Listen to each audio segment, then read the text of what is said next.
Lideramos el camino de la opinión pública y buscamos que la cultura del debate alcance consensos y soluciones a los problemas de nuestro país.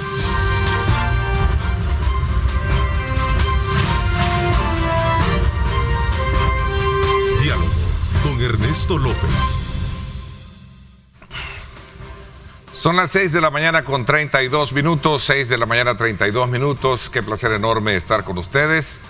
Continuar con nuestra programación correspondiente a este día, lunes 28 de noviembre. Gracias por sintonizarnos y mantenerse siempre pendientes de nuestra señal, que estamos como siempre dispuestos a llevarles a ustedes los diferentes puntos de vista con relación a los temas importantes del país. Y hablando de temas importantes, sin duda alguna, este fin de semana, mucha expectativa ha generado la presentación ya del nuevo sistema o la reforma al sistema de pensiones que ha presentado el Ejecutivo a la Asamblea Legislativa. Traza una serie de novedades que son importantes analizarlas detalladamente, como es el caso de que la pensión aumentará para todos, esto debido a un incremento que se da también en el aporte que da el patrono del 1%, no se privatiza, se deja un énfasis en ello, se piensa en términos generales mejorar las pensiones y otros aspectos que creo que son importantes esta mañana tratarlos, y quiero darle la más cordial bienvenida para hablar sobre este tema al ministro de Trabajo y Previsión Social, Rolando Castro. Ministro, bienvenido, buenos días, gracias por darnos la oportunidad de en primicia también conocer pormenores del desglose que vamos a tener acerca de este paquete de reformas presentados a la Asamblea Legislativa.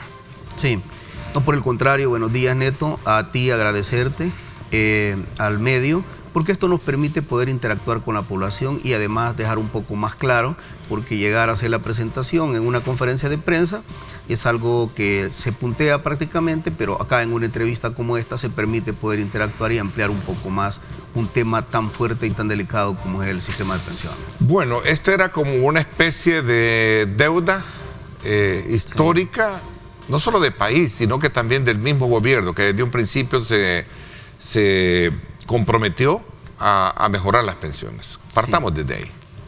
Sí, tal como tú lo planteas en el contexto general, las pensiones en El Salvador han sido el verdadero concepto de un insulto a la dignidad humana.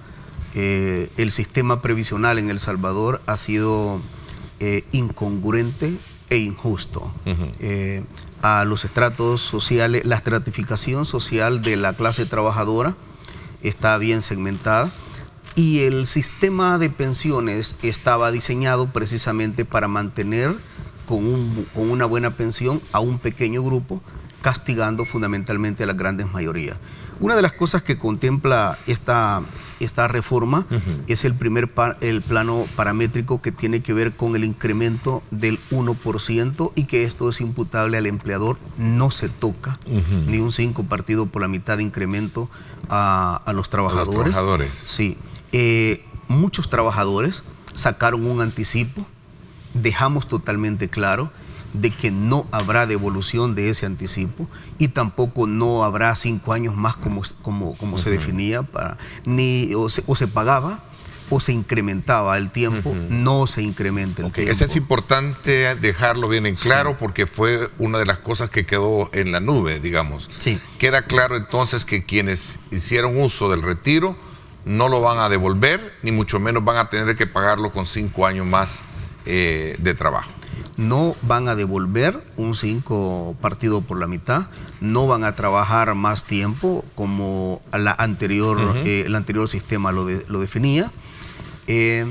Lo que sí es cierto, porque puede salir la pregunta de aquel amigo televidente que está diciendo, bueno, yo no lo retiré y voy a tener prácticamente lo mismo que otro que lo haya retirado. A eso iba, sí. La pensión del 100% de lo que se aprueba en esta ley, que le llega a la persona que no ha retirado su porcentaje, le va a llegar un poquito menos a la persona que lo retiró. Pero no devuelve un 5, el tiempo se mantiene, y prácticamente es una cosa muy ínfima, muy mínima lo que va a significar, pero no regresa absolutamente nada. ¿Hay algún porcentaje en particular que se pueda tener de cuánto va a ser digamos, lo mínimo que va a recibir de su pensión las personas que lo hayan retirado este 25%, ministro? Sí, son trabajos bien eminentemente técnicos, que de repente uno en televisión sí dice, es este porcentaje. Sí, o puede haber un numeral a lo mejor que nos traiga... Sí, un decimal que no pegue. Pero sí va a ser menor. Eso va a ser un poco menor, muy poca del resto que no lo retiró. Pero eso se mantiene. También se garantiza que de acá en adelante el fondo de pensiones tendrá un piso mínimo de interés, el fondo de pensiones, el 7%. Tú te recuerdas, Neto, que una de las cosas más paupérrimas por las cuales el sistema de pensiones siempre ha sido, que ha golpeado mucho, es precisamente porque hubo momentos que los certificados de inversión previsional, el Estado mismo pagaba 1.33. Una baja rentabilidad. Baja rentabilidad, obviamente va a ser baja pensión. Así que hoy lo mínimo por mandato de ley queda de que será el 7% tasa de interés. O sea, estamos hablando de un nivel eminentemente competitivo. ¿Actualmente en cuánto está? En 5... 5 y décimos, pero viene prácticamente de tener 1.33, sí, que precisamente incluso emitió una resolución la sala y que por cierto fue ambigua. Sí, o sea, risible, la grado de rentabilidad que han tenido ha sido risible, ¿no? O sea, sí, hoy va a quedar en 7 puntos. Sí, en 7 es el piso en el que queda por mandato de ley. No habrá una tasa de interés menor a 7. Al 7%. Sí. Creo que es el que anda, digamos, rondando, navegando dentro de lo que es el sistema. A nivel general. Interesante.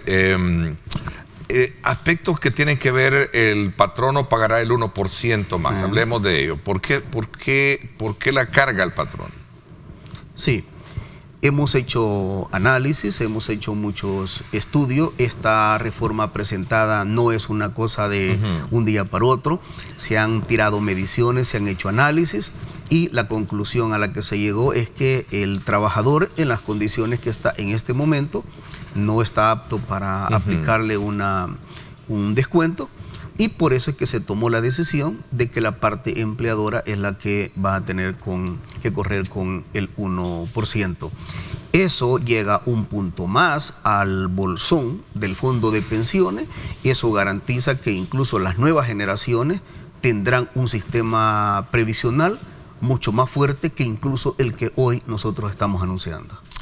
Ministro, quizás estoy tratando la manera de escudriñar o despejar todas esas dudas, pero me gustaría que en una exposición más extensa nos diera los pormenores de la misma. Por ejemplo, en el caso de las administradoras de fondos de pensiones, entiendo que estas se mantienen, ¿no? Sí, vamos a ver. Para terminar un poco tal como tú lo planteas, se garantiza por mandato de ley con esta reforma de que el Estado salvadoreño no meterá manos en el fondo de pensiones. O sea, es una cosa, Neto, que el fondo de pensiones ha sido prácticamente la caja chica del Estado y ha sido prácticamente donde se ha estado nutriendo y ya lo planteamos, con una baja rentabilidad. Queda también, y eso es muy importante. O sea, queda prohibido. Queda terminantemente prohibido que el Estado salvadoreño meta manos en el fondo, tome dinero del fondo. Queda literalmente prohibido. Queda también una parte que es muy importante, es que la diáspora siempre estuvo totalmente excluido de esto, así que queda un nivel de apertura para que la diáspora pueda cotizar. Pueda cotizar. Incluso va a ser un nivel distinto, proporcional, de cómo en otro país puede ser un poco más caro. Eso significa también la inyección de dinero fresco. También se define por mandato de ley la creación de la planilla única, Neto. O sea, hay 2 planillas ahorita, una del Seguro Social y está la otra de cuenta del sistema previsional, sí, que mucho empleador paga al seguro y no le paga. De eso tenemos ahorita 104,000 trabajadores que no les envían el dinero bajo el sistema previsional.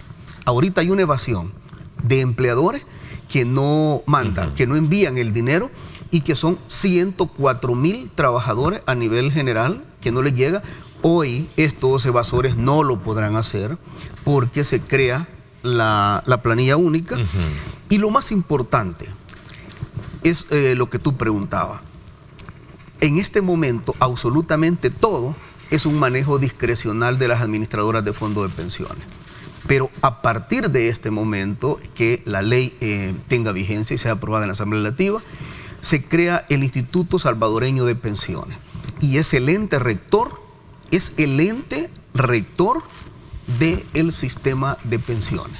O sea, ya no queda a libre albedrío que las AFP hacen lo que crean o estimen conveniente. Hoy todo estará directamente integrado, regulado, dirigido, supervisado por el Instituto Salvadoreño de Pensiones.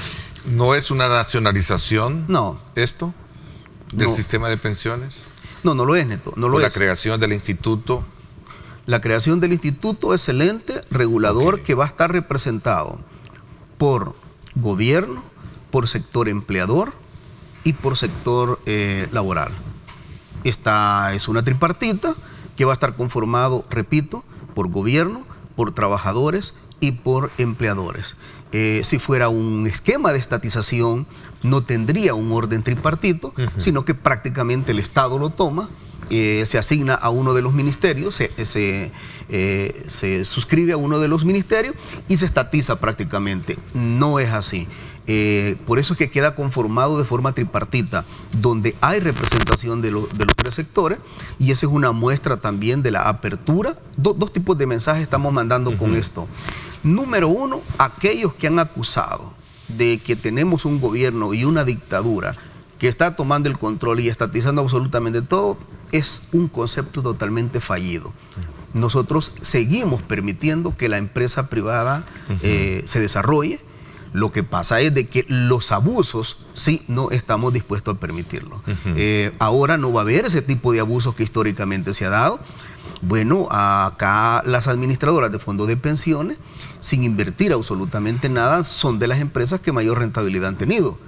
Pero van a ser reguladas ahora, ¿desde qué punto de vista? ¿De la rentabilidad que ellos estaban teniendo con su comisión? ¿Se les baja o se mantiene? El concepto de administración lo mantiene, pero dentro de eso había todo un negocio de estrategia de pulpo. Tenían el 1% de administración, tenían el 0.9 en concepto de seguros, que son los mismos. De repente hacen préstamos del fondo de pensiones y sus colocadores también es otra de las aristas. O sea que al final el fondo de pensiones servía para muchas cosas de lucratividad y de rentabilidad, siempre a los mismos grupos. Hoy, quien define todas las reglas es el Instituto Salvadoreño de Pensiones, ya no las administradoras. Ahora, las administradoras van a seguir administrando, pero con un nivel de regulación, de supervisión y verificación del instituto. Prácticamente las grandes líneas, quien las define es el instituto. Las AFP recibirán el 1% en concepto de comisión por manejo de fondos, entonces. ¿Se mantiene? Eso se mantiene. De ahí todas las otras aristas, eso lo define el instituto.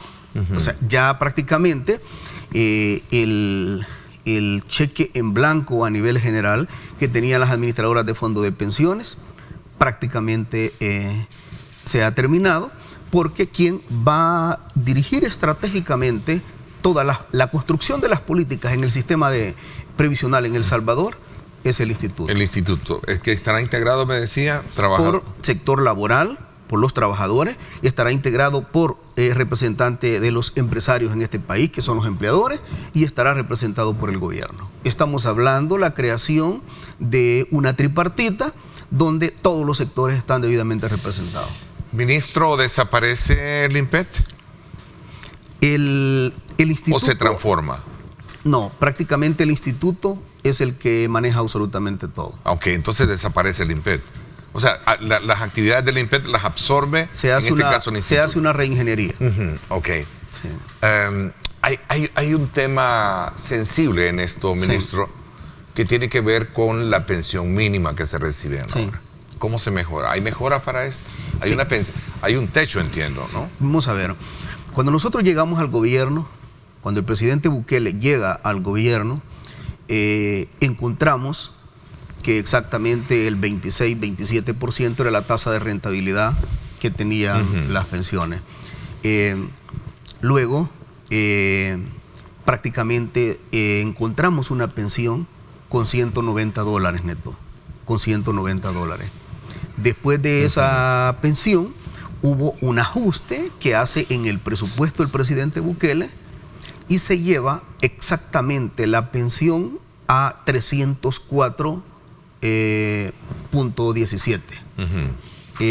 Eso es lo que se encuentra ahorita, un sector fuerte de pensiones, pero todavía hay pensiones de 280, 290, 230, etcétera. Todo esto, absolutamente todo esto, llega a $400. Ojo, y a esto hay que ponerle mucha importancia. Sí. Vamos a ver. Una persona, una trabajadora de una maquila que gana ahorita $365, esa persona se pensiona en este momento, gana $365. Le descuentan las retenciones de ley, tiene que pagar pasaje, tiene que pagar alimentación dentro de la maquila, tiene que todos los costos de operación que le corresponde a una persona trasladarse. Le queda prácticamente un salario líquido muy mínimo. Ahora esa persona que gana $365 y que se le quita todo eso, esa persona no va a ir a trabajar, se va a quedar en su casa, hace uso ya del sistema de pensiones y esa persona va a quedar con $400 de pensión. Estamos hablando, neto, una justicia que le llevamos a 600,000 trabajadores. ¿Y los que están actualmente con la pensión, con pensiones más abajo, se les nivela a 400, ministro? Vamos por parte. 600,000 trabajadores, tenemos cerca de 940,000 trabajadores formales que tienen un sueño llamado pensión.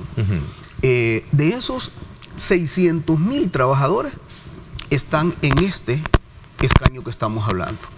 600,000. Esos 600,000 que no han aspirado a ganar más que un salario mínimo, hoy van a tener una pensión de $400. Eso. Ahora vamos a la otra pregunta, la que tú hacías. Sí. Bueno, pero resulta que estos son los que irían, que como quedan los que ahorita están. Ya la reciben, los que reciben menos. Todos ellos, excepto casos especiales, van a llegar a $400 también. Estamos hablando que tenemos un universo de cerca de 150,000 pensionados ahorita, en este momento, que les llegará su pensión a $400 desde el momento que la Asamblea Legislativa apruebe esta reforma y sea publicada en el Diario Oficial. Es un sistema previsional garantizando justicia para las personas que nunca lo tuvieron. Porque acá han habido pensiones, hasta este día, pensiones miserables, pensiones de hambre. Y que conste, neto, no es que el sistema previsional en su conjunto no ha tenido, tiene pensiones VIP. Hay, te traigo el dato, neto, y esto es una primicia que vamos a dar. 684 personas con pensiones VIP. 684 personas.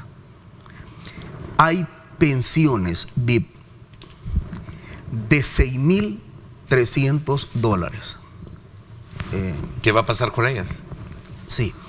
hay personas en este país, estas 684 personas privilegiadas que el Estado, por mandato de ley, les entregó el fondo de pensiones para tener esta élite en excelentes condiciones, a cambio de 200,000 personas que están pensionados allá, que no les alcanza para su comida. ¿Sabes cuánto es la erogación que ha gastado el fondo de pensiones en 684 personas? 345,644,000. Desde que se aprobó este decreto, porque este fue un decreto. Sí. Arena y el FMLN privilegiando, tomando la plata de los trabajadores para privilegiar a 684 Habían personas. otros partidos también, no solo ellos. Sí, el resto de partidos que han estado tradicionalmente acá. Son partidos que estuvieron sujetos siempre al mandato de las élites de este país. Y privilegiaron a 684 personas entregándoles pensiones de 6,400, de 6,300, de 6,200, de 5,500, de 4,800. Esas son las pensiones que tienen. ¿Y sabes quién? Estas 684 personas. Esas 684 privilegiados de este país.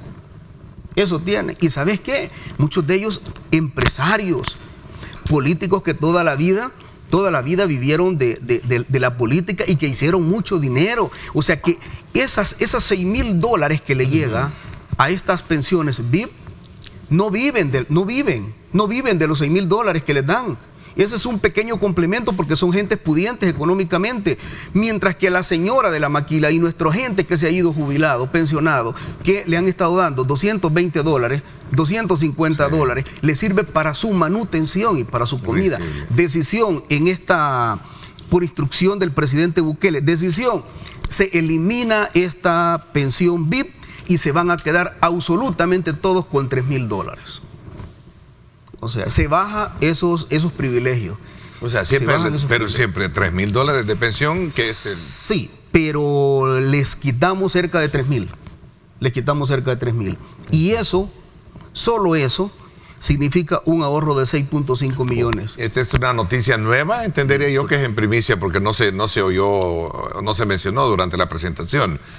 Pues lo que decíamos en una conferencia de prensa, se dicen algunas cosas, no todas, pero estamos informando que estos privilegiados, estos 684 personas ya no van a seguir siendo tan privilegiados como los tuvieron los partidos políticos tradicionales.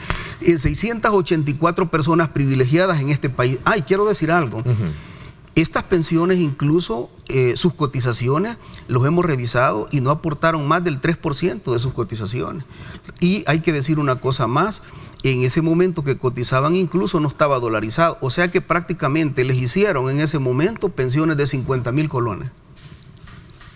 Eso es neto, eso es lo que hemos tenido acá en política, eso es lo que hemos tenido con los gobiernos de Arena. Y uno dice, nosotros hablábamos con un equipo y decíamos, o sea, Arena, quieras o no, es producto y un origen de las élites y de las oligarquías de este país, pero llegar el FMLN a manejar las riendas del país, a ver este tipo de sinvergüenzada política y llegaron a ser más igual que Arena, sirvientes de las élites de este país. Se termina eso y hoy hemos armado una reforma al sistema previsional privilegiando al pueblo, privilegiando a 200,000 personas, cerca de 200,000 personas que tenemos ahorita pensionadas con pensiones miserables, quitándole la mitad a estas pensiones VIP que se han llevado en este tiempo 345,644,000. Y estamos hablando que 684 personas de este país se han llevado cerca de $346 millones del fondo de pensiones. Eso no puede estar. La mayoría de empresarios políticos me decían, ¿hay un listado para conocer? Sí, hay mucha gente. ¿Es público eso? Bueno, hay gente. Por el hecho de saber que tenés un paquete de 684, que es como usted mismo lo dice, ministro, es como un paquete élite dentro de la generalidad. Bueno, hasta analistas políticos, pues, allá aparece el doctor Rubén Ignacio Zamora Rivas, Carlos Quintanilla Smith, Marta Evelyn Arévalo, Ramón Ávila Cuel. Estamos hablando de que aparecen un montón de expresidentes de la Corte Suprema de Justicia. Con estas pensiones. Magistrados de la Corte Suprema de Justicia. O sea, estamos hablando de una élite que no solamente ha logrado tener el Estado a su antojo, sino que también tomó la decisión de meterle mano al fondo de los trabajadores para privilegiar a 684 personas. Se les baja a $3,000. Se les baja a $3,000. Ese es el techo máximo. No habrá 5,000, 6,000, 4,000, 6,400 como se están recetando ahora. Y esto se lleva a construir una pensión arriba del 100% de las personas necesitadas. Estamos hablando de que las personas que hoy ganan $365 del salario mínimo se van a pensionar con 400. Estamos hablando, Neto, que ni siquiera es el 100%. De acuerdo. Es el 110%. A mí me parece interesante ese punto, si lo queremos ver desde el punto de vista de justicia, poco, pero es algo, ¿no? Pero aquí me están preguntando que por qué no queda bien claro qué porcentaje o quiénes vamos a tener derecho a que nuestras pensiones, que andan entre $200, $250, puedan subir a 400, ministro. Pregunta me parece muy válida. Voy a hacer una pausa. Con gusto. Algunas reacciones, por ejemplo, el economista Rafael Lemus, que dice lo que han hecho es solo una pulida a la estatua, dice. La reforma solo favorecería a los que reciben pensión mínima y no es sostenible en el tiempo. Son reacciones que ahí vemos precisamente de lo que ha generado, ¿verdad? Ahí tenemos, por ejemplo, en un tuit dice dato falso, dato falso. Las AFPs quedarán con la misma comisión del 1%, se elimina el servicio de seguro, invalidez y sobrevivencia, vamos a hablar de eso también, con un costo del 1%, y se pasará a la cuenta de garantía solidaria del 1%.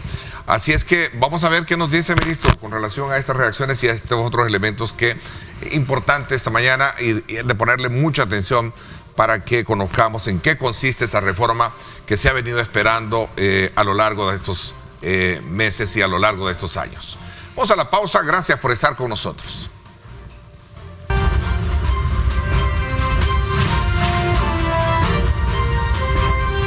Diálogo con Ernesto López. Gracias. Continuamos con el ministro de Trabajo y Previsión Social, Rolando Castro, hablando y conociendo pormenores y también aspectos que generan muchas, preguntas en torno a cómo queda ahora este nuevo paquete de reformas que se ha presentado ya a la Asamblea Legislativa. Nos habíamos quedado con el tema del grupo élite que tenía este tipo de pensiones y que ahora serán el techo de 3,000. Sí, Máximo, no, es bien claro, la ley queda bien definida, donde expresa clara y categóricamente que la pensión máxima no excederá de los $3,000. Ok, hay políticos, sí, exfuncionarios. Carlos Eduardo Oñate, Isidoro Nieto, ex ministro. Estamos hablando de una élite privilegiada que en este país han tenido un privilegio durante toda su vida, el Estado lo han tenido, y además de ver en su edad productiva, haber tenido el control del Estado, aún en esta parte cíclica, que es ya el tema de la pensión por vejez, todavía los premian con esos. La verdad, en un país como el nuestro, con una estructura salarial muy humilde, muy frágil y con niveles de pobreza bastante grande, en aquel momento cuando no estaba dolarizado, tener pensiones de 50,000 colones, la verdad era literalmente un insulto.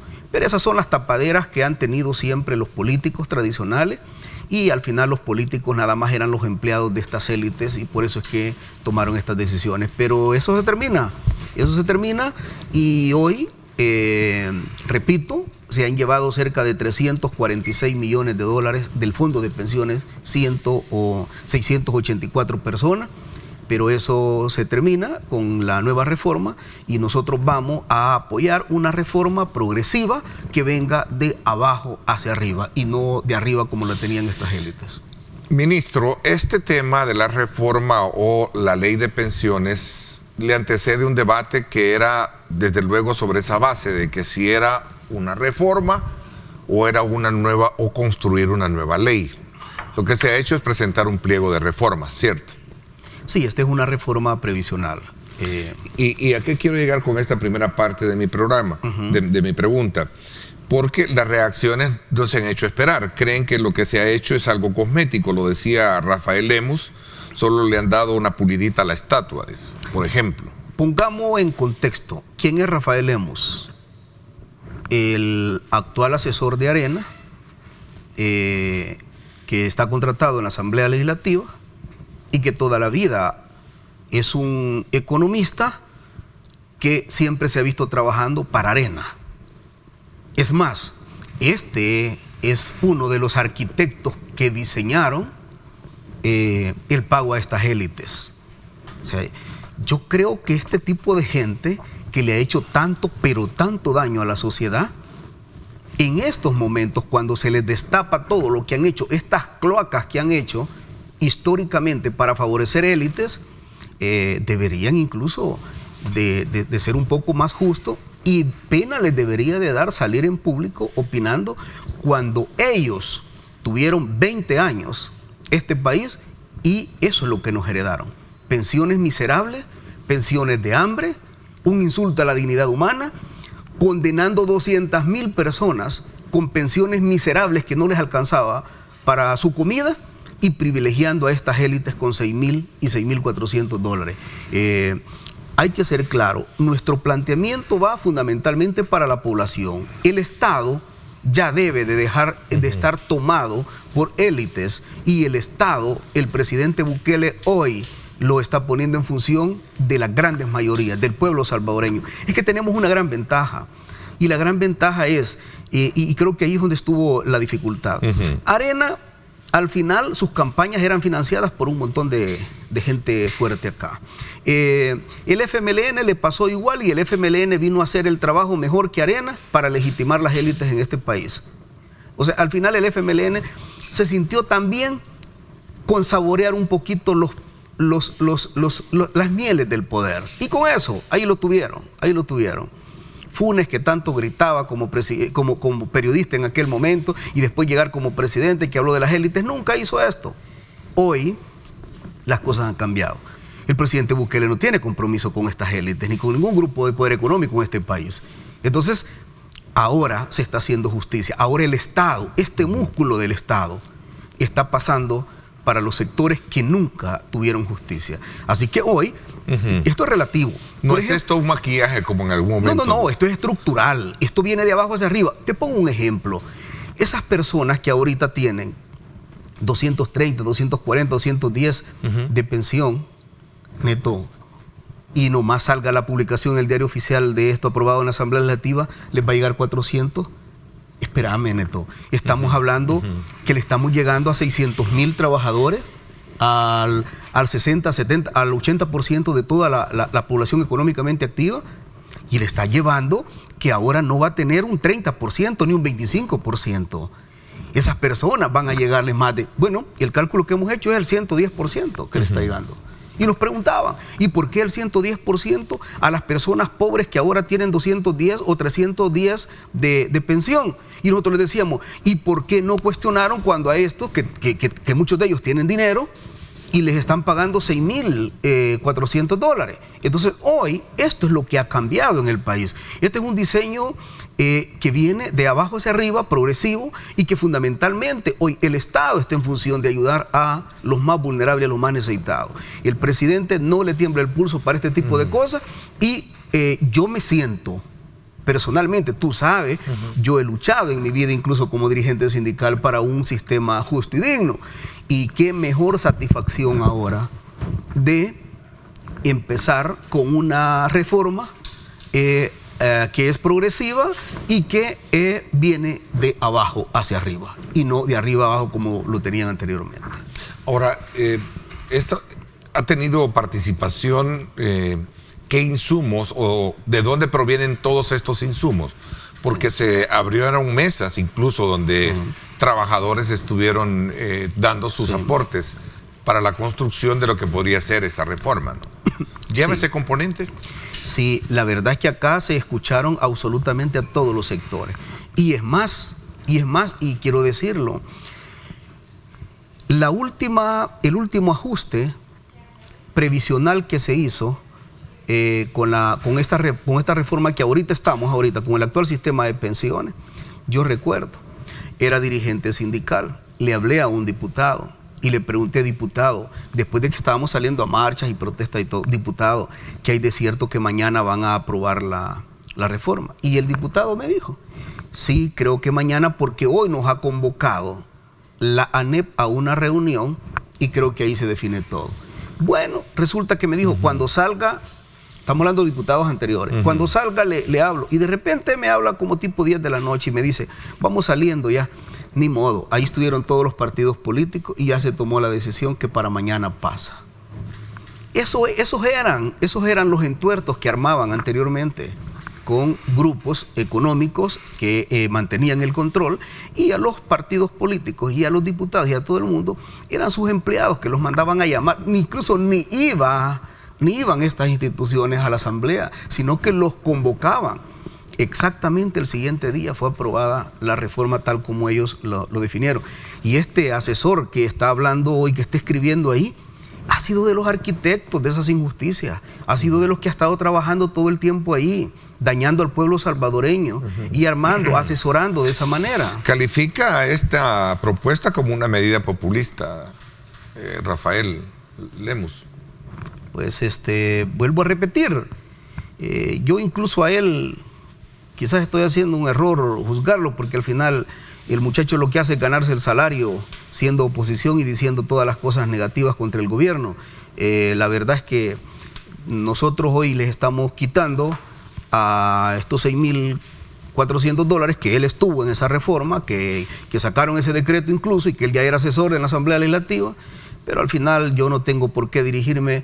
Él es un empleado prácticamente de estos poderes, de estas élites, y obviamente van a defender las élites. Nosotros estamos acá con la instrucción del presidente Bukele de defender y poner el Estado en función de la gente más necesitada de este país. Ministro, preguntan acá si con ese énfasis de poder en algún momento limitar las pensiones VIP, se puede también en algún momento que el Estado mismo, que se ha beneficiado con la porcentaje de rentabilidad mínima, utilizando los fondos de nosotros los trabajadores, dice acá, de alguna manera se puede retribuir ese dinero también para incrementar el fondo de pensiones? Entendería que, que se refiere al dinero que... Cuando tomaron los CIP. Exactamente. Totalmente de acuerdo. Cuando el Estado, vamos a ver, hagamos memoria. El Partido Arena, donde este asesor está, el Partido Arena fue el primer partido y el primer gobierno que le metió manos al fondo de pensiones. En aquel momento lo hizo Tony Saca, estando... Que se creó el fideicomiso. Como presidente, sí. Que en ese momento lo crearon con el parámetro de la tasa LIBOR, que en ese momento la LIBOR estaba cerca de 6 puntos y algo. La LIBOR cae y no hubo un rediseño a esa rentabilidad. Toma el dinero. Después de eso, aquellos que decían que no había que tomar el dinero de las pensiones, llega el FMLN al poder y en el gobierno de Funes y Sánchez Serén toman la otra parte, pagando un concepto miserable en tasa de interés, que fue donde tocó fondo y que llegaron a pagar el 1.33%. Y luego de ahí se presentaron unos amparos en la Asamblea Legislativa desde el movimiento popular, desde el movimiento sindical, y la Sala de lo Constitucional salió con una resolución gallo-gallina, que dijo que era baja, muy baja la tasa de interés, pero al final no puso, mandó a legislar y hasta este día no hicieron absolutamente nada. Ellos metieron el fondo, claro de que sí. Ahora, esta reforma, Neto, que estamos presentando, claro que va una inyección del dinero del gobierno. Ahora, nosotros como gobierno no hemos tomado dinero de pensiones. O sea, a nosotros nos dejaron esto, nos dejaron papeles nada más. Creo que son alrededor, tengo un dato acá que son 10.000 millones de dólares sacados del sistema. 10.000 millones de dólares que se los llevaron, que los tomaron, que pagaron una tasa miserable. Al Fondo Monetario Internacional y al Banco Mundial estaban pagando el 7% y a la plata de los trabajadores le estaban pagando el 1.33%. Ahí es donde estas personas debieron haber salido y nunca salieron. Ahí hubo una gran cantidad de plata que se quedó. Esos gobiernos, precisamente por no pagar la tasa de interés competitiva. Ahora que nosotros llegamos, no hemos tocado fondo de pensiones y aún así esta reforma está llevando una inyección financiera bien importante que prácticamente está saliendo del Estado. Ok, me piden una pausa más, regresamos conociendo más detalles con más preguntas que ustedes nos están formulando. Pausa y volvemos.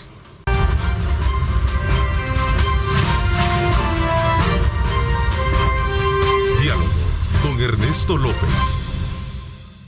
Bien, gracias nuevamente por estar con nosotros a esta hora de la mañana. Estamos desde luego también muy a la expectativa de lo que está ocurriendo en el oriente del país, producto ya de esta alerta que ha provocado esta emanación de gases de manera volcánica y de manera constante, el Chaparrastique en San Miguel. Ya las autoridades están detalladamente dándole el tiempo pertinente para mantener cualquier tipo de emergencia, atentos a cualquier emergencia que se presente. Así es que igual nuestros equipos acá en Noticieros Megavisión estamos listos, prestos a llevarles a ustedes la información oportuna alrededor de este tema. Esta mañana continuamos conversando con el ministro de Trabajo sobre el tema de las propuestas que se han hecho de reformas a las pensiones, tomando como pulso algunas reacciones que se han generado alrededor y críticas de la misma. Sin embargo, también hay importante retroalimentación de nuestros televidentes, sobre todo aquellos que tienen una pensión mínima, ministro. Ahí quisiera detenerme un poco. Por ejemplo, doña Marta Figueroa dice: Ernesto, yo soy pensionada y mi pensión anda alrededor de $210. ¿Cómo quedo yo en este nuevo anuncio? Pregunta. Esas son las herencias que nos dejaron los analistas que salen ahí, así como han dejado a la señora y que nunca hicieron nada y que ahora solo se dedican a criticar. No, en efecto, la pensión por vejez está garantizada, que se sube, y toda esta gente que hoy por hoy ha estado con esas pensiones miserables, injustas e indignas, a todos ellos les va a llegar $400. Y serán casos muy especiales, pero de ahí la gran mayoría le va a llegar, en el caso de ella concretamente y mucha gente que está en esas condiciones, nomás salga la publicación en el Diario Oficial, sea aprobada por la Asamblea Legislativa, se le cambia prácticamente la vida a toda esta gente y van a tener $400. El sector maquila que tiene y las variables que tienen otros rubros, dice acá, en cuanto a salarios que se reciben, ¿cómo se logró establecer esos parámetros de pensión, ministro? Sí. Sí, ¿verdad? Porque en el campo se recibe un salario, maquilas tienen otros, sector comercio otros. Sí. No importa que alguien tenga un salario del sector del campo, el salario mínimo, no importa que tenga agrícola, no importa que tenga servicio, comercio, no importa. Si esa persona gana el salario mínimo, cual sea bajo la tabla aprobada por salario mínimo, y esa persona hace el trámite de su jubilación en este momento y sale la reforma aprobada lo antes posible, estamos hablando de que esa persona tendrá una pensión equivalente a $400. Esto hay que dejarlo muy claro, que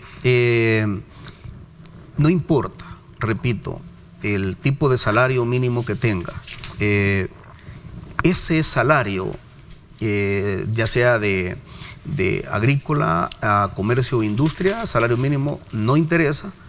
Lo que sí interesa es que cuando haga el trámite de su pensión, la pensión quedará con $400. Así que por eso repito, es una reforma estructural que golpea el timón, que deja a este grupo de los privilegiados, no solamente no les subimos, sino les quitamos, y se le ayuda en realidad a cerca de 600,000 trabajadores que bajo la estructura salarial que el país tiene, 640, 680,000 trabajadores andan rondando esos salarios.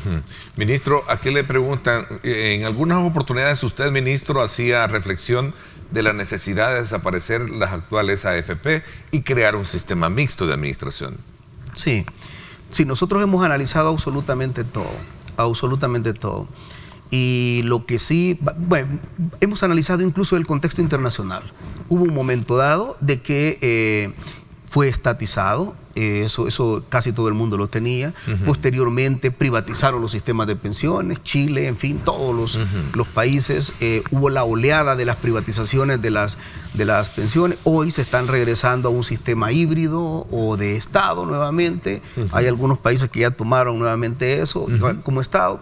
Nosotros la decisión que tomamos es que las administradoras de fondos de pensiones deben de quedar, sí, solo sí, bajo una tutela de verificación, supervisión y de control. Y para eso se ha creado el instituto.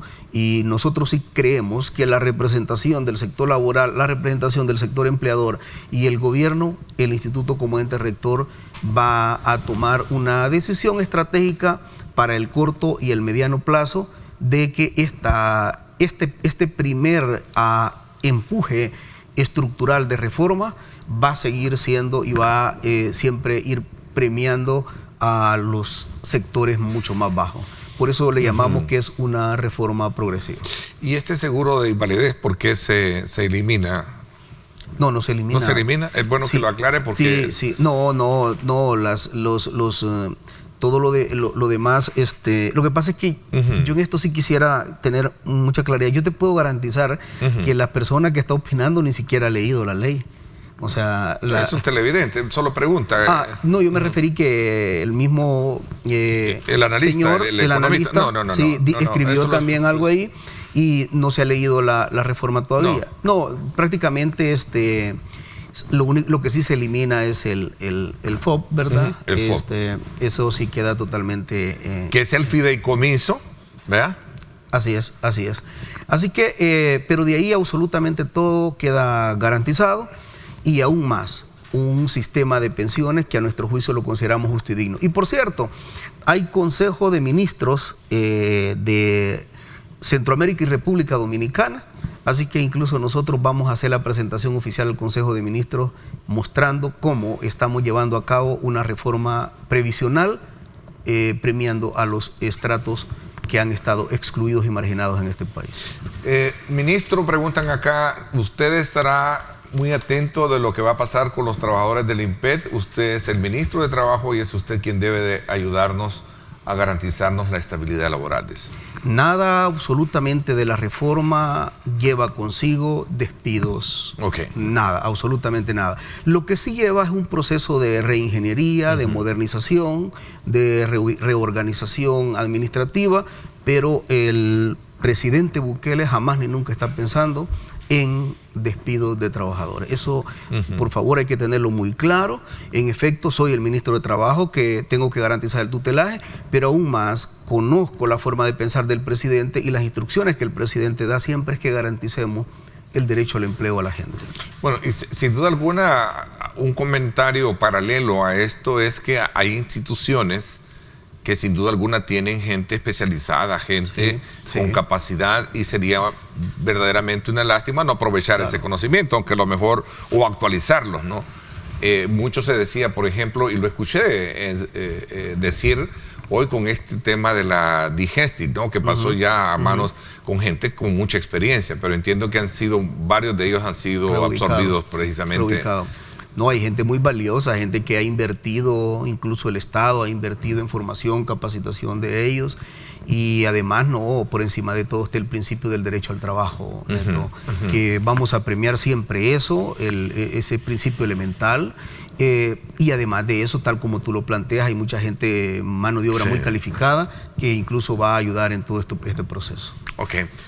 Una última pregunta. Ministro, ¿por qué no se hizo una nueva ley y no una reforma como se planteó desde un principio? Nosotros ¿Era más complejo trabajar una ley? Sí, lo que pasa es que creo que son dos cosas distintas.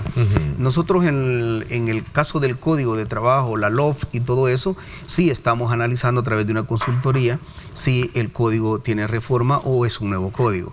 En el tema de pensiones prácticamente es una reforma la que siempre se ofreció, y el presidente Bukele puede decir a esta altura que su promesa hoy por hoy es una misión cumplida. Y sobre todo lo que el presidente siempre planteó es: si nosotros nos metemos a hacer el trabajo de una reforma al sistema previsional, debe de ser justa, debe de ser digna, debe de ser sostenida en el tiempo. ¿Por qué nos apersonamos 2 ministros a presentarla a la Asamblea Legislativa? Porque goza de la responsabilidad institucional del Estado, con el ministro de Hacienda garantizando el bien público, la hacienda pública, goza de una responsabilidad eminentemente fiscal y goza de una responsabilidad eminentemente previsional desde el enfoque del Ministerio de Trabajo. Entonces prácticamente el presidente cierra todas las aristas y dijo clara y categóricamente: nosotros vamos a presentar una reforma que lleve justicia a los sectores más vulnerables. Y hoy por hoy incluso el movimiento sindical está muy contento bajo el principio de solidaridad, porque plantean que en efecto debe de ayudarse de abajo hacia arriba, y podemos decir a esta altura el presidente Bukele otra promesa cumplida y hoy por hoy misión cumplida para nuestra clase trabajadora. Ok, ministro, creo que hemos tenido a repaso 1 hora para poder conocer sin duda alguna esta reforma que se presentó a la Asamblea Legislativa. Habrá una deliberación, me da la impresión que en su momento en el Pleno Legislativo, por algunos ajustes o pormenores que se generen. Así es que vamos a estar muy a la expectativa de lo que realmente se dé en el contexto de esa discusión. Voy a hacer una pausa y voy a aprovechar su presencia también para hablar de otros temas. Sí.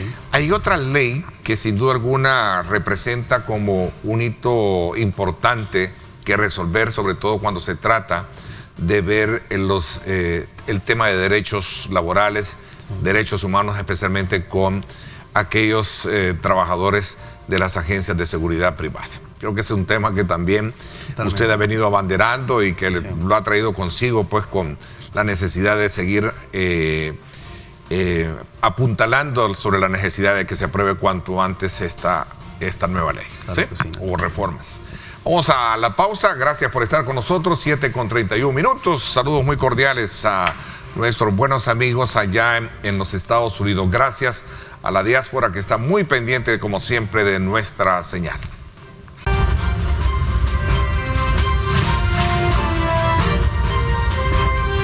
Diálogo con Ernesto López. Gracias nuevamente por estar con nosotros, ministro. Antes de pasar a hablar del tema que había planteado anteriormente, que tiene que ver precisamente con esta nueva ley o reforma o este problema que se presenta con relación al tema de derechos con trabajadores de las empresas de seguridad privada, hay muchas preguntas que nos están formulando, y por eso saludé a la diáspora, como siempre, que está pendiente de este programa. Es cómo ellos, trabajando en Estados Unidos, pueden dar sus aportes para tener una pensión acá también en el país. Sí. No, un fuerte abrazo a nuestros hermanos de la diáspora en cualquier parte del mundo que se encuentre. Sí, así como siempre se les negó el derecho a votar por su país, que este es su país donde está su corazón, así se les han negado muchos derechos. Por eso es que se abre un apartado en esta ley que va dirigido especialmente a la diáspora. En los próximos días van a salir ya tutoriales definiendo la cuota de aportación al nuevo sistema, y además abrirle los espacios para que ellos puedan en alguna medida tener acceso y en el futuro puedan contar con un sistema previsional que les garantice que la última parte cíclica del ser humano, tener un servicio de protección social como el que se ha definido. Así que también queda abierto para los trabajadores independientes, Neto. Los trabajadores independientes pueden accesar, van a accesar también al sistema. Se está garantizando un pilar eminentemente que logre una mayor cantidad de personas que ingresen. El tema de cobertura hacerlo mucho más amplio. Y la otra cosa es de que se genera también el pilar no contributivo, donde se va a definir ya la estrategia de lo que hoy por hoy se mantienen con las pensiones a nivel general. Así que es una reforma bastante integral, bastante seria, bien pensada, analizada. O sea, hubo mucha presión, incluso miren cuándo, pero la verdad es que teníamos que salir con algo que sea muy serio y que sea muy responsable, ¿no? Ok, y hay que hacer énfasis que entiendo que tampoco se cambia la edad del retiro, que ese era otro de los grandes. Nada, se toca absolutamente nada de eso. 55 las mujeres, 55 mujeres de edad y 60 de edad los hombres. Hombre. Y los mismos parámetros se mantienen, no se toca absolutamente nada. Han habido presiones de todo tipo para que se subieran 5 años a hombres y mujeres, pero ya hemos dicho en reiteradas ocasiones que el presidente y este gobierno no está sujeto a esas presiones, así que se mantiene intacto exactamente como ha estado.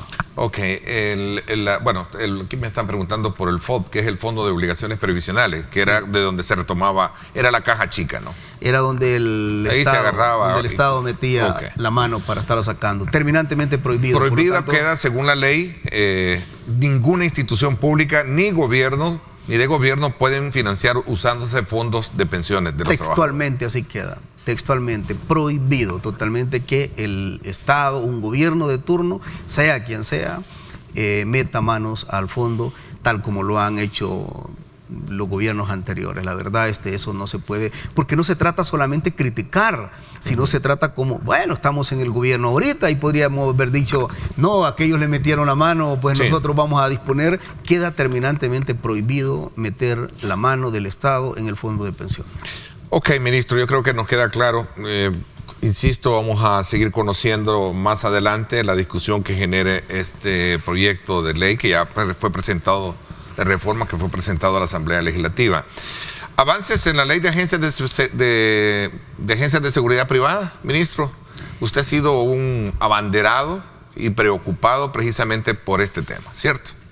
Sí, es que lo que pasa es que nosotros seguimos pensando, Neto, como el trabajador común y corriente, y no estamos pensando desde una silla con aire acondicionado, con un cargo de ministro. Seguimos identificados con los derechos genuinos de la clase trabajadora, y este sector de las empresas de seguridad han sido las empresas que más violentan los derechos de los trabajadores.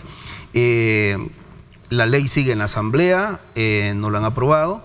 Sin embargo, no me he quedado con los brazos cruzados. Andamos con nuestros equipos haciendo inspecciones, y hubo un equipo multidisciplinario que concluyó en lo siguiente.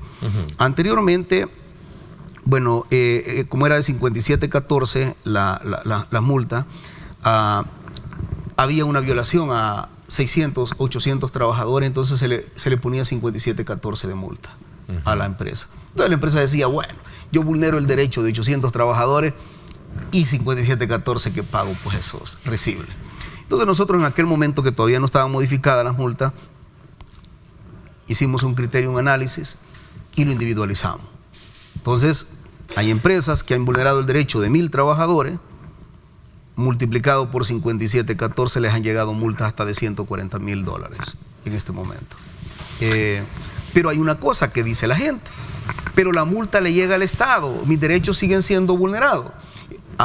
Encontramos que no les habían pagado horas extras, bonificación, nocturnidad. Estamos obligando a las empresas que de inmediato tienen que entregar ese dinero. Ya lo están entregando algunas. Otras han sido un poco fuertes que no lo quieren hacer. En primicia, acá en tu canal, en esta entrevista, anuncio que la próxima semana estaré de forma directa, yo personalmente como ministro, yendo a esas empresas que no quieren entregar y devolver el dinero a los trabajadores. Vamos a obligarlo a que cumplan con la ley. Esto no es un capricho, sino es precisamente aplicar el peso de la ley como corresponde, y si no lo hacen, pues se tienen que atener a las consecuencias legales y a las facultades que tenemos como Ministerio de Trabajo.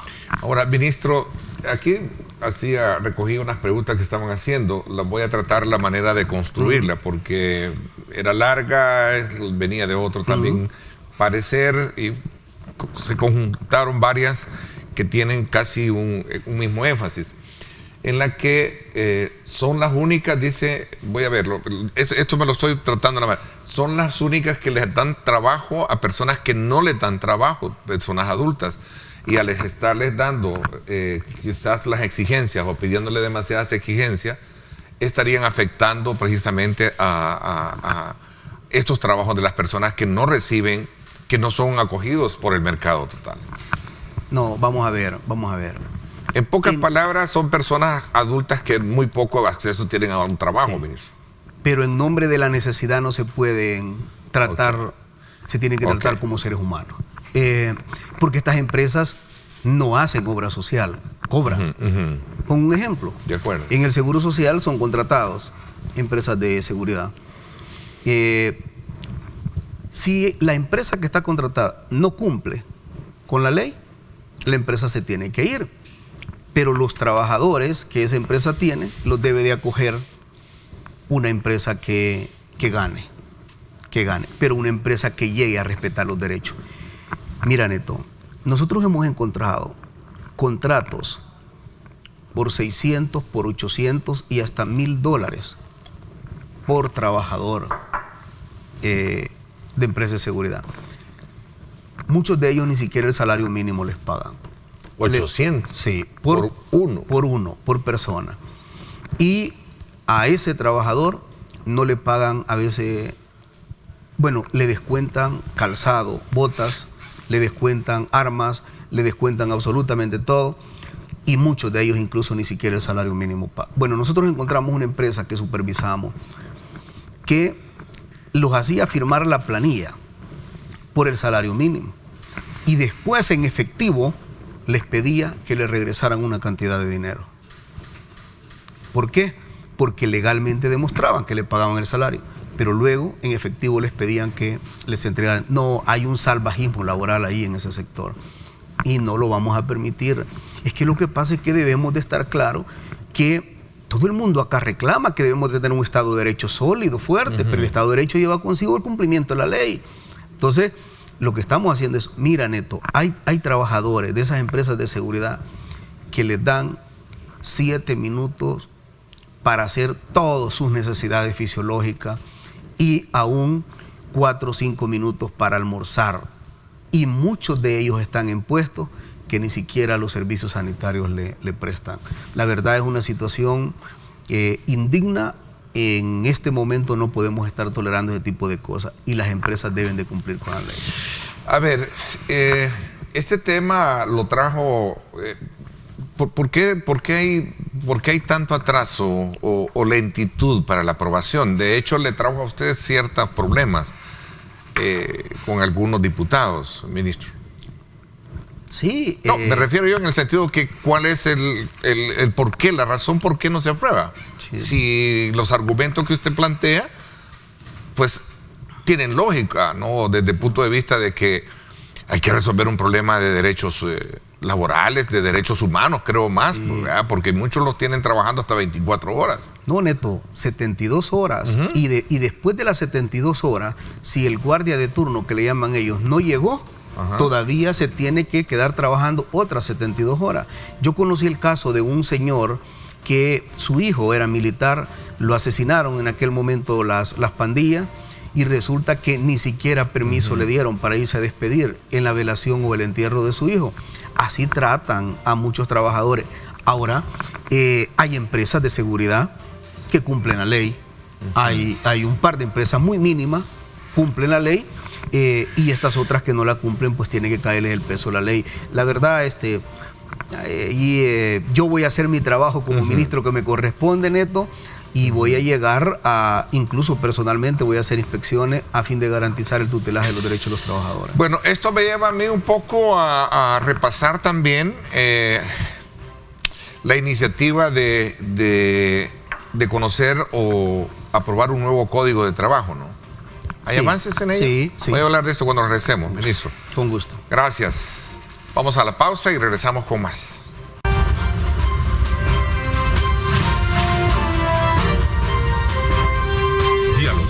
Con Ernesto López. Gracias nuevamente por estar con nosotros. Vamos a correr un poco en el tiempo, ministro. ¿Cómo están? ¿Cuál es el avance que tiene el estudio del nuevo código de trabajo y cuáles son las partes medulares que conlleva la misma iniciativa? Sí. Estamos trabajando una consultoría. Ya el tema de la LOF está terminado. Ya lo tenemos 100% terminado y hoy estamos hablando la segunda semana de diciembre. Nos entregan ya todas las aristas del trabajo eminentemente técnico ya del código según las consultorías que hemos asignado.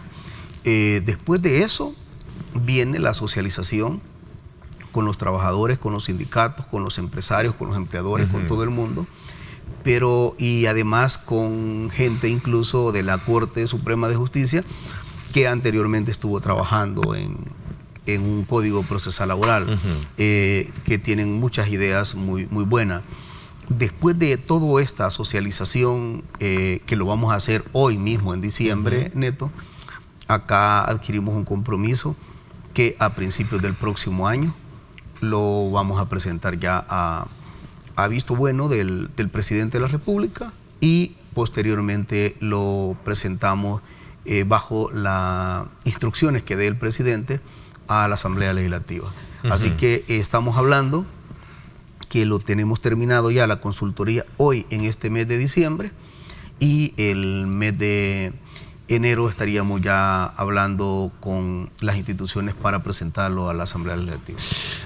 ¿Y este código vendrá a hacer correcciones como las que estábamos hablando con respecto a ese gremio de empresas de seguridad? Sí, la verdad es un código primero que data de hace 50 años y está desactualizado. Creo que el código fue bueno en su momento, fue útil en su momento, pero ya es un código desactualizado y lo manejamos desde el enfoque de la consultoría para que saliera un documento, un producto elaborado eminentemente técnico y posteriormente entra a la socialización y ahí lleva todos los ajustes netos correspondientes de todas estas. O sea, es un tutelaje completo de derechos tanto para los trabajadores como los empleadores. Porque el papel nuestro, el papel del Estado, es una función más arbitral que tiene que garantizar reglas claras para todos. O sea, garantizar mucha certidumbre jurídica a nuestros empresarios. Bueno, recientemente acabamos de entregar el Premio Nacional al Trabajo Decente. Hemos reconocido que hay muy buenos empresarios en este país, porque nos interesa tener más y mejores empresarios, pero empresarios que garanticen los derechos de los trabajadores, especialmente el cumplimiento de la ley. Así que creo que la segunda semana de diciembre tenemos ya la consultoría terminada de esto y posteriormente ya va a Casa Presidencial para la aprobación del presidente y posteriormente lo lanzamos a la Asamblea Legislativa. Ok, ministro, este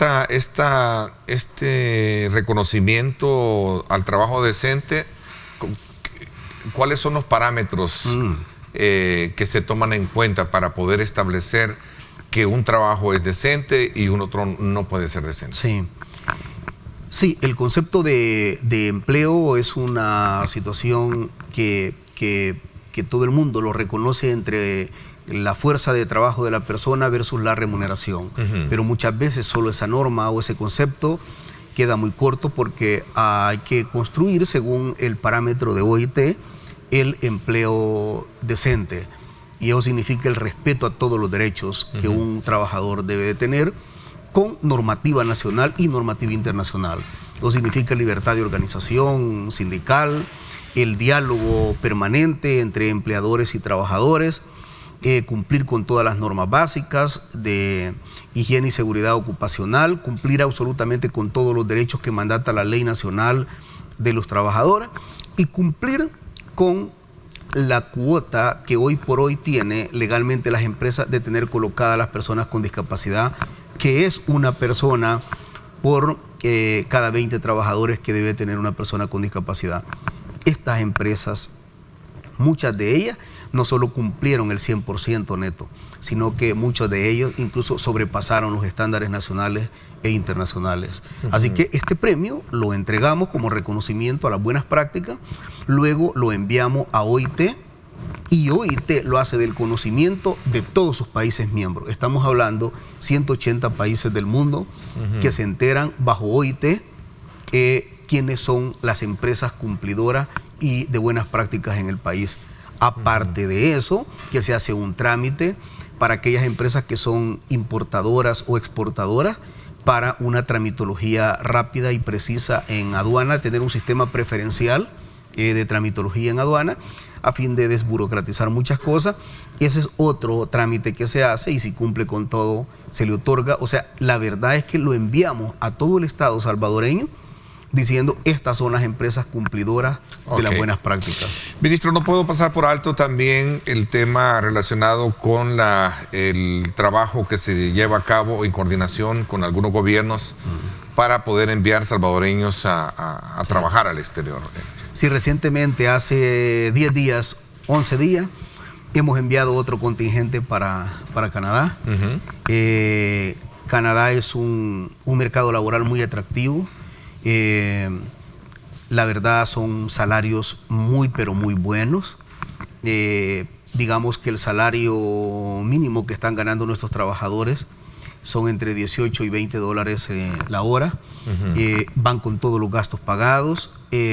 Allá tienen también muchas prestaciones y hace 12 días enviamos un último contingente y estamos preparando ya otros. La meta es que para el próximo año estemos enviando por lo menos cada 2 meses, cada mes, contingente a Canadá. Y además ya tenemos los mercados bastante abiertos también laborales de España y de Italia. Así que han habido elecciones, ya nuestro equipo consular se reunió con las nuevas autoridades y gracias a Dios, tanto en España como en Italia, el próximo año, Dios mediante, vamos a enviar contingentes también allá. Entonces, Estados Unidos han abierto visas también de trabajo para este año 2023. Sí, Estados Unidos tenemos cerca de 3,000 trabajadores con el programa de migración laboral colocados en Estados Unidos bajo el concepto de migración circular. Están yendo, están viniendo. Hay grupos que están viajando a Alaska, están regresando y les está yendo muy bien. La verdad es que estamos abriendo todos los mercados. Nosotros tenemos la mejor clase trabajadora del mundo, Neto, pero estos países tienen un déficit de trabajadores. Estados Unidos, Canadá, Europa, y gracias a Dios pues nos está yendo bien con los trabajadores y creemos que el próximo año ya vamos a enviar contingentes a Italia y a España. Bueno, buena noticia para todos fue el anuncio de la ampliación del TPS, ¿no? Sí, claro. Creo que eso fue una buena noticia, ¿no? Sí. En este mismo contexto y sentido de mantener vigente a muchos salvadoreños que están trabajando en los Estados Unidos, ¿no? Claro, y la aspiración siempre es tener un sistema migratorio integral, porque nuestros tepecianos, al igual que muchos trabajadores que están en Estados Unidos, sacan adelante estas grandes economías y ya son personas con muchos años de estar allá. Eso es lo que aspiramos. Ministro, 1:30 de estar conversando temas relacionados con pensiones. Creo que fue muy importante el énfasis y sobre todo despejar todas aquellas dudas que sin duda alguna hay, pero vamos a seguir detenidamente observando el debate que se genere, ¿no? Muchas gracias y siempre a la orden. Un ministro es un servidor público que tiene que estar dispuesto a cualquier momento y siempre es un privilegio compartir contigo, Neto. Muchas gracias, ministro, le agradezco. Gracias a ustedes. les deseo una buena semana. Recuerden colocar a Dios en el centro de sus actividades para que puedan cumplirse todas las metas, los objetivos. Eso es bien importante tenerlo presente. Así es que, ministro, muchísimas gracias.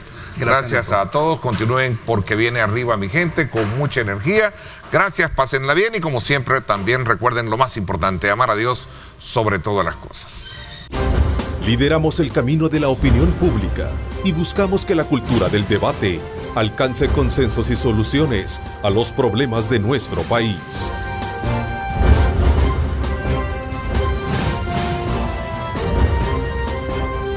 Diálogo con Ernesto López.